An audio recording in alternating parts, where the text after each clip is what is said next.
Di sebuah rumah besar bercat putih gading di kawasan elit Jakarta Selatan, tinggal sepasang suami istri kaya raya, Pak Hartono dan Bu Ina.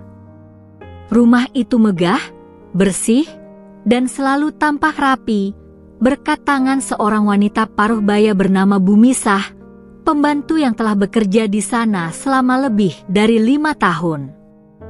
Bu Misah datang dari desa kecil di Jawa Tengah. Ia ditinggal suami sejak anaknya masih bayi. Hidupnya penuh luka dan pengorbanan. Saat pertama kali bekerja di rumah itu, ia hanya ingin menyambung hidup, mengirim uang untuk anak-anaknya, dan mengobati ibunya yang sakit di kampung. Hari-hari Bu Misah diisi dengan pekerjaan rumah tangga yang nyaris tanpa henti. Dari subuh ia sudah menanak nasi, menyapu, mengepel, mencuci, dan melayani kebutuhan tuan dan nyonya rumah. Ia bekerja tanpa banyak bicara, namun kehadirannya menjadi denyut yang menjaga rumah itu tetap hidup. Bu Ina menyukai Bu Misah sejak awal. Ia senang dengan kerapian dan ketelatenan pembantunya itu. Ia bahkan pernah bilang kepada temannya di arisan, Bu Misah itu bukan pembantu biasa. Dia tahu apa yang saya butuhkan bahkan sebelum saya bicara. Namun, yang tak diketahui Bu Ina, atau mungkin hanya pura-pura tidak tahu, adalah bahwa suaminya, Pak Hartono, menyimpan pandangan berbeda terhadap Bu Misah. Bukan hanya soal pekerjaan, tapi juga soal pesona diam-diam yang sulit dijelaskan. Semuanya berawal saat malam hujan deras 3 tahun lalu. Pak Hartono pulang larut karena rapat mendadak di kantor. Mobilnya basah kuyup, dan ia masuk rumah dalam keadaan basah. Hanya Bu Misah yang terjaga malam itu, menunggu mesin cuci selesai. Dengan cepat, Bu Misah menyodorkan handuk dan membuatkan teh hangat. Tak ada kata-kata manis malam itu, hanya tatapan singkat yang tak sengaja bertemu. Namun dari tatapan itu, percikan yang tak semestinya mulai tumbuh. Setelah malam itu, perlakuan Pak Hartono mulai berubah. Ia sering meminta Bu Misah menyiapkan kopi langsung di ruang kerja, bukan melalui istri atau art lainnya. Kadang, ia menyelipkan uang lebih ke saku celemek Bu Misah, sambil berkata, buat beli sesuatu buat anak-anak di kampung. Bu Misah awalnya menolak. Ia takut. Tapi lama-lama, kebutuhan hidup dan kenyamanan mulai menumpulkan batas moralnya. Ia tak pernah merayu, tapi ia tak lagi menghindar. Ia merasa hidupnya mulai berubah, ada uang lebih, ada perhatian, dan yang paling berbahaya, ada rasa dimiliki. Pak Hartono, yang dikenal dingin oleh kolega bisnisnya, justru tampak hangat saat bersama Bu Misah. Ia merasa dihargai, tidak dihakimi.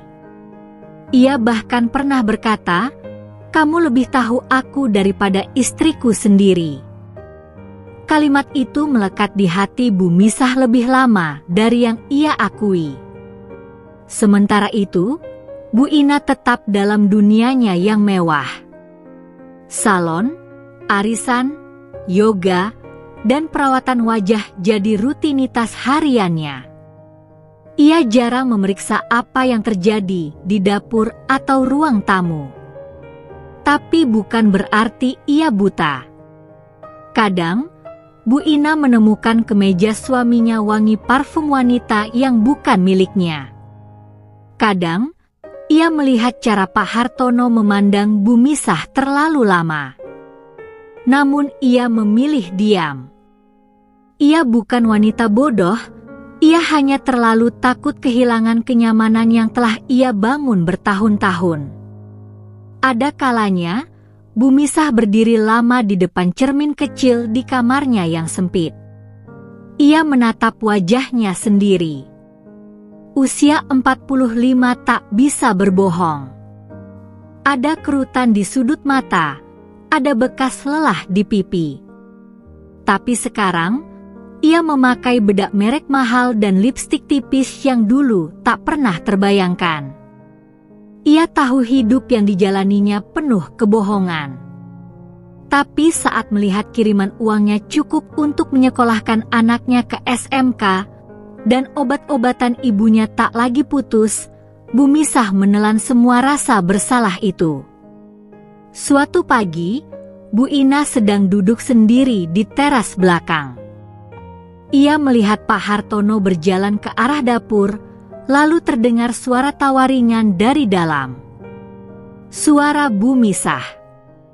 Bukan tawa seperti biasanya, ada sesuatu yang menggelitik naluri perempuan dalam dirinya. Seketika Bu Ina diam. Ia memejamkan mata, menahan air mata yang nyaris jatuh. Ia tak ingin terlihat lemah, bahkan di hadapan dirinya sendiri. Ia tahu sesuatu sedang terjadi. Tapi ia juga tahu, menghadapi kebenaran bisa berarti kehilangan segalanya. Hari itu, Bu Misah menatap Pak Hartono lebih lama dari biasanya. Ia mulai sadar bahwa peran yang ia jalani kini lebih dari sekadar pembantu. Tapi ia juga sadar, ia bukan istri. Ia bukan siapa-siapa secara sah. Ia hanya seseorang yang mudah disingkirkan bila keadaan berubah.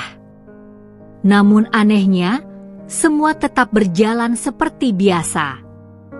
Seolah rumah besar itu hanya panggung sandiwara, dengan 3 pemeran utama yang saling menutupi luka dengan senyum pura-pura. Tak ada yang bicara, tapi masing-masing menyimpan rahasia yang dalam dan tak tertanggungkan. Dan di sanalah cerita ini benar-benar dimulai.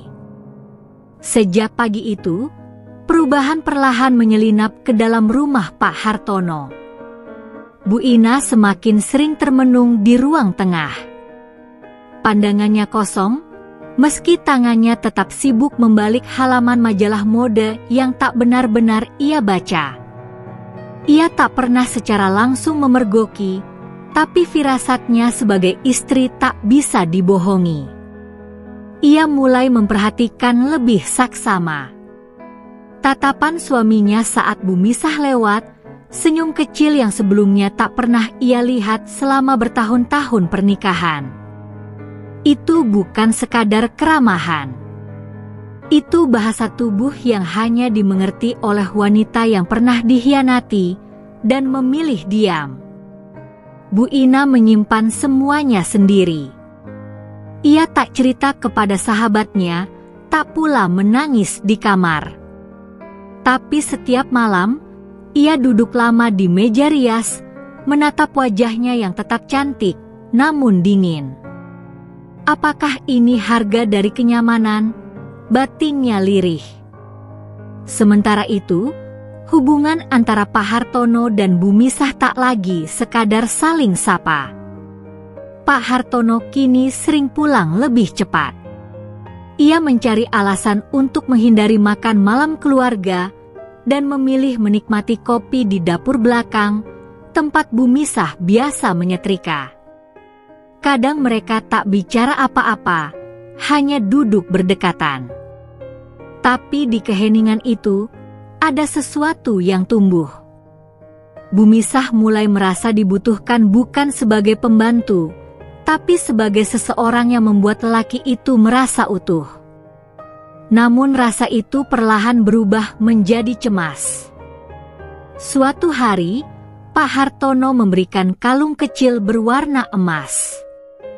Hadiah kecil, katanya singkat. Tapi Bu Misah tahu, itu bukan hadiah sembarangan. Itu bentuk ketergantungan. dan ketergantungan bisa memicu kehancuran. Bu Misah mulai bermimpi buruk. Dalam mimpinya, ia diusir dari rumah, dikutuk oleh Bu Ina, dan anak-anaknya membencinya. Ia terbangun di tengah malam dengan napas tak teratur, menggenggam kalung itu erat-erat, seolah tak tahu apakah harus menyimpannya atau membuangnya. Di sisi lain, Bu Ina semakin rajin mengawasi. Ia memperhatikan waktu-waktu di mana suaminya menghilang dari kamar. Ia bahkan mencatat pola, tiap Rabu dan Jumat sore, Pak Hartono selalu minta kopi langsung dari Bu Misah, bukan dari art lainnya. Pola itu makin menyiksa batinnya. Namun, anehnya, ia tetap tak berbuat apa-apa. Ia hanya semakin tenggelam dalam rutinitas sosialita yang hampa. Pergi ke arisan, ke salon, makan siang bersama rekan-rekan lamanya, semuanya hanya pelarian dari rasa sakit yang tak pernah ia ucapkan. Sampai pada suatu malam, hujan kembali turun deras. Petir menggelegar, dan listrik rumah padam sementara. Dalam gelap, Bu Ina bangkit dari tempat tidur dan berjalan perlahan ke dapur, berharap menemukan senter. Namun langkahnya terhenti saat mendengar suara lirih dari balik dinding. Itu suara Pak Hartono. Dan suara tawa Bu Misah. Lembut. Hangat. Terlalu dekat. Terlalu akrab. Bu Ina berdiri membeku di balik tembok.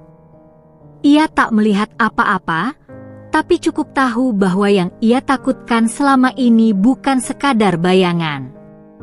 Itu nyata. Hubungan itu nyata. Pengkhianatan itu nyata. Ia kembali ke kamarnya tanpa berkata sepatah pun. Namun sejak malam itu, matanya tak lagi bisa memancarkan kehangatan yang sama. Ia tetap berbicara sopan, tetap menjaga senyum, tapi hatinya kini terbelah dua, antara mempertahankan harga diri atau mempertahankan hidup nyaman. Bu Misah merasakan perubahan itu. Bu Ina kini jarang menatap matanya. Saat ia menyuguhkan teh, Bu Ina hanya mengangguk tanpa sepatah kata. Tak ada omelan, tak ada kemarahan. Justru sikap itu yang membuat Bu Misah semakin takut. Dalam diam itu, rasa bersalah menjelma monster yang terus menggerogoti pikirannya. Ia mulai bertanya-tanya, apakah semua ini benar-benar sepadan?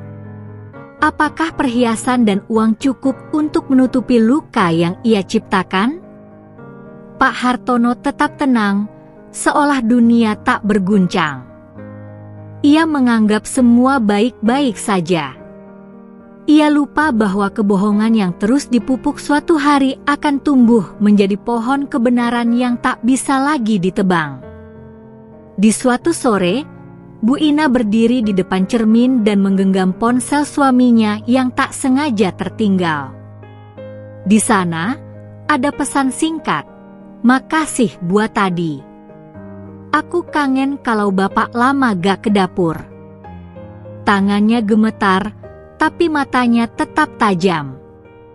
Ia menghapus pesan itu, bukan karena ingin melindungi, tapi karena sedang menyusun sesuatu yang lebih besar dari sekadar konfrontasi. Di kamarnya malam itu, Bu Ina menulis sesuatu di buku catatannya. Bukan rencana pembalasan, bukan pula curahan hati, tapi daftar kebutuhan dan aset, rumah, kendaraan, investasi. Seolah ia sedang bersiap jika waktunya nanti datang, waktu untuk memilih apakah bertahan atau pergi. Dan ketika fajar menyingsing, rumah itu tampak sama seperti biasa.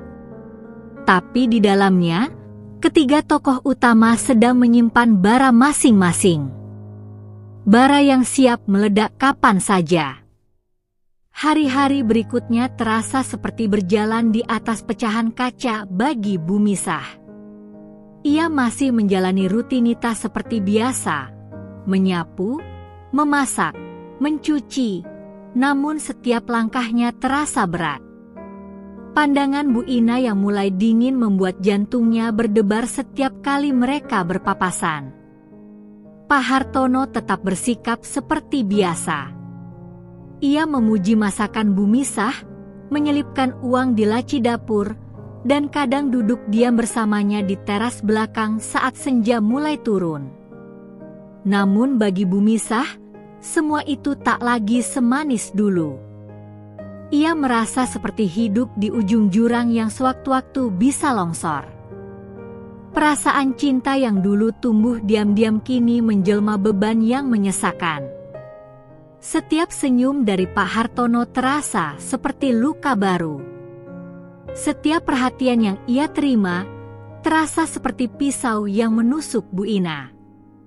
Dan itu membuat hatinya semakin terhimpit rasa bersalah. Sementara itu, Bu Ina semakin sering menyendiri. Ia menolak ajakan teman-temannya untuk arisan atau belanja. Ia lebih suka duduk di kamar, menulis sesuatu di buku catatannya, atau sekadar memandangi langit dari jendela. Suatu malam, Bu Ina berbicara kepada suaminya dengan nada yang sangat tenang, terlalu tenang untuk istri yang sedang menahan amarah.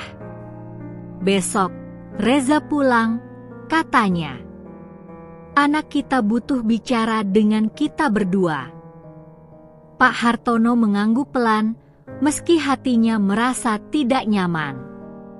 Ia tahu, Reza, anak semata wayang mereka, bukan tipe anak yang bisa diajak basa-basi. Reza cerdas, sensitif, dan sangat dekat dengan ibunya. Jika ia sampai tahu apa yang terjadi, semuanya bisa berantakan. Keesokan harinya, Reza tiba di rumah. Ia langsung memeluk ibunya erat. Ibu makin kurus, katanya, khawatir. Ia sempat melempar senyum kepada ayahnya, namun pandangan matanya tetap tajam. Ia merasa ada sesuatu yang tak beres di rumah itu. Malam harinya, saat sedang makan malam bersama, suasana terasa canggung. Bumisah menyajikan makanan seperti biasa, tapi matanya tak berani menatap siapapun. Reza memperhatikan semua dengan diam. Ia menyadari ibunya lebih banyak diam dan ayahnya terlalu banyak berpura-pura. Setelah makan malam, Reza memanggil ayahnya ke ruang kerja. Dengan suara pelan tapi tajam, ia bertanya langsung, "Ayah ada hubungan dengan Bumisah?" Pak Hartono terdiam. Wajahnya menegang. "Apa maksudmu?" tanyanya defensif. Reza tak menjawab. Ia hanya menunjukkan rekaman suara yang sengaja ia pasang di ruang dapur menggunakan alat kecil pemberian temannya. Terdengar suara tawa, suara lirih, dan satu kalimat dari Pak Hartono, "Kalau kamu nggak ada, rumah ini terasa hampa."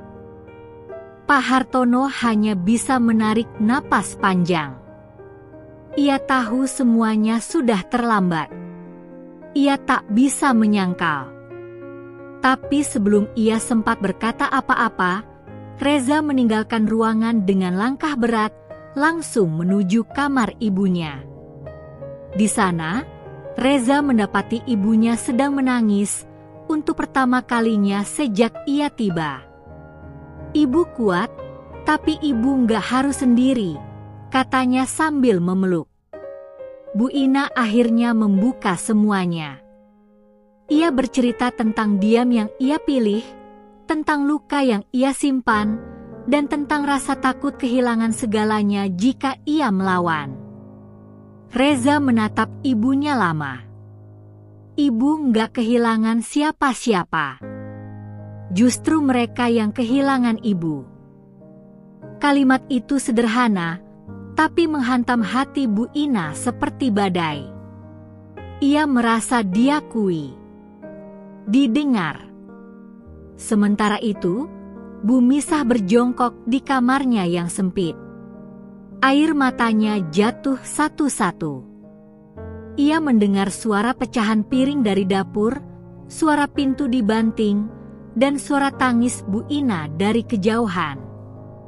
Ia tahu semuanya sudah terbuka. Tak ada lagi tempat sembunyi.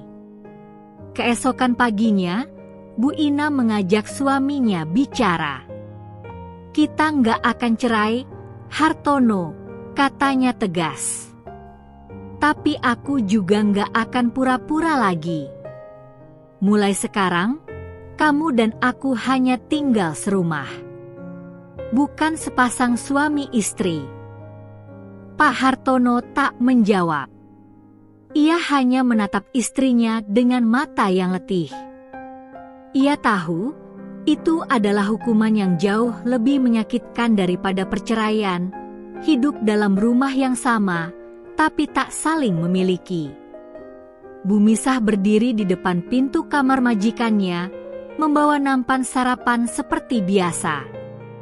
Namun pagi itu, ia tak mengetuk. Ia hanya berdiri, memeluk nampan itu erat-erat, lalu perlahan membalikkan badan dan berjalan kembali ke dapur. Ia tahu waktunya akan segera tiba. Pagi itu terasa sunyi. Tidak seperti biasanya. Tak ada suara tawa, tak ada suara langkah terburu-buru Bu Ina menuju ruang yoga, dan tak ada perintah Pak Hartono dari ruang kerja. Yang terdengar hanya suara sendok beradu pelan dengan cangkir teh yang dibuat Bu Misah untuk dirinya sendiri. Bukan untuk siapa-siapa. Bu Misah duduk di bangku kecil belakang dapur.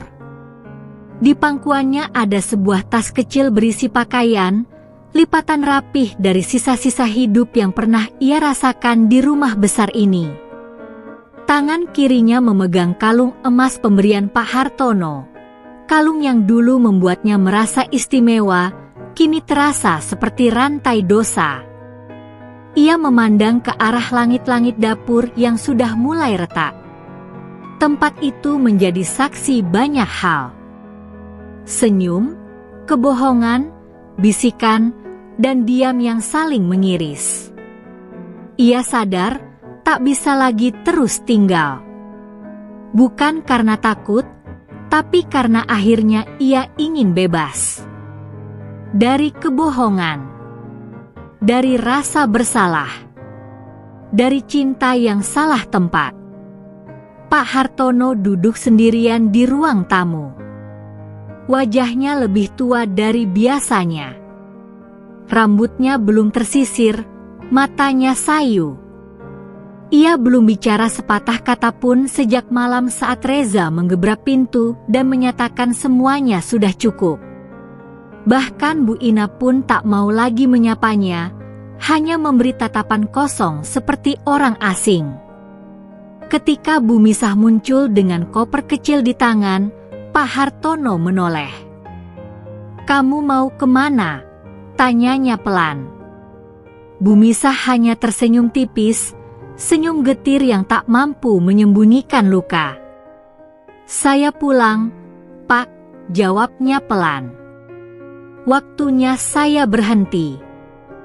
Suaranya tenang, tapi ada getaran di ujung kalimat.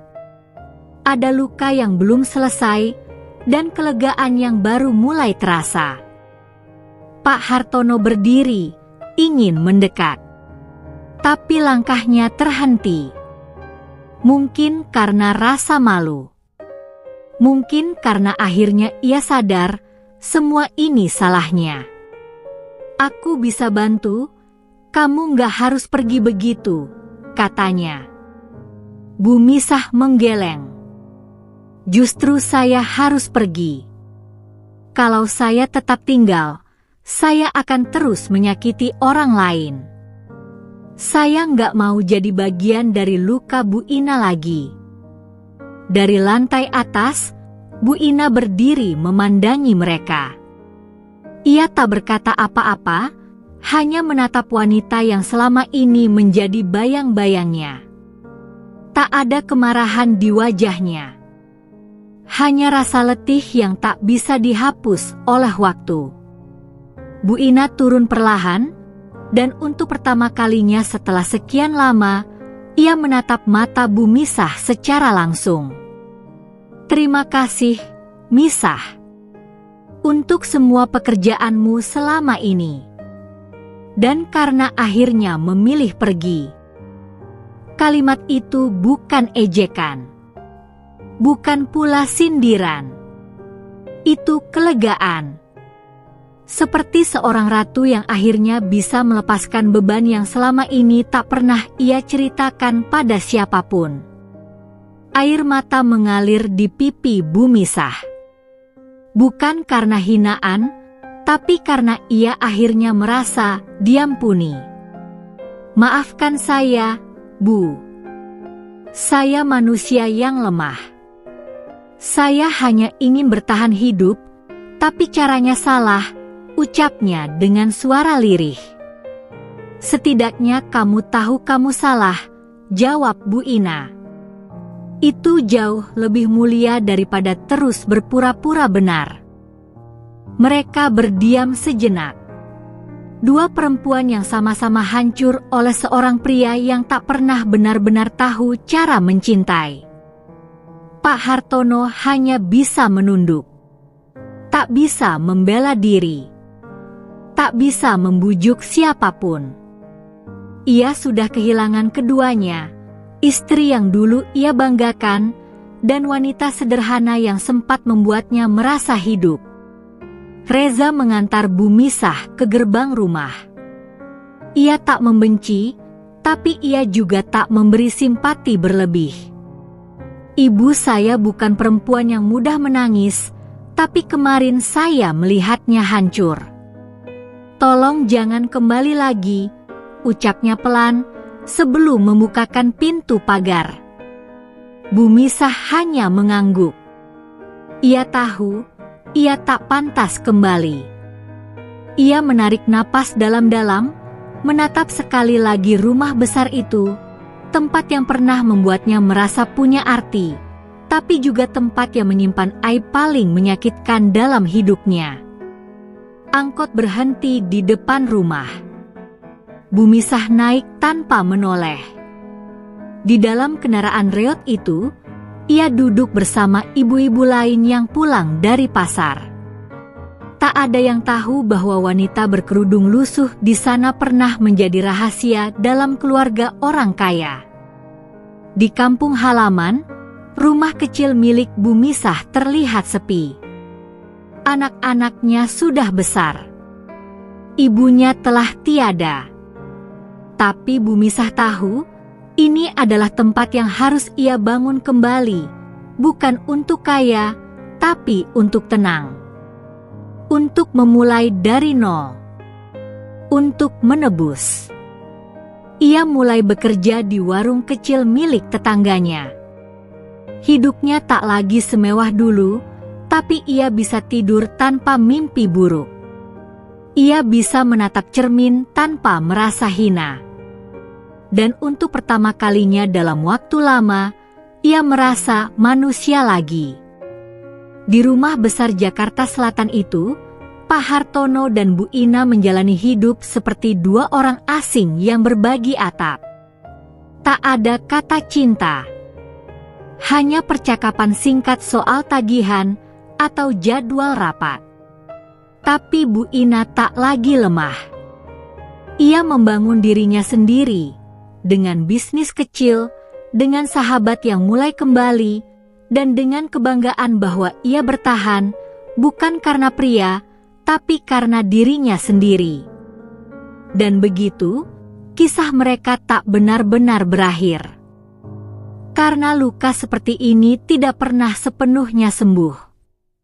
Tapi mereka semua belajar bahwa diam bisa menghancurkan, cinta bisa menipu, dan yang paling penting, kadang pergi adalah bentuk tertinggi dari keberanian.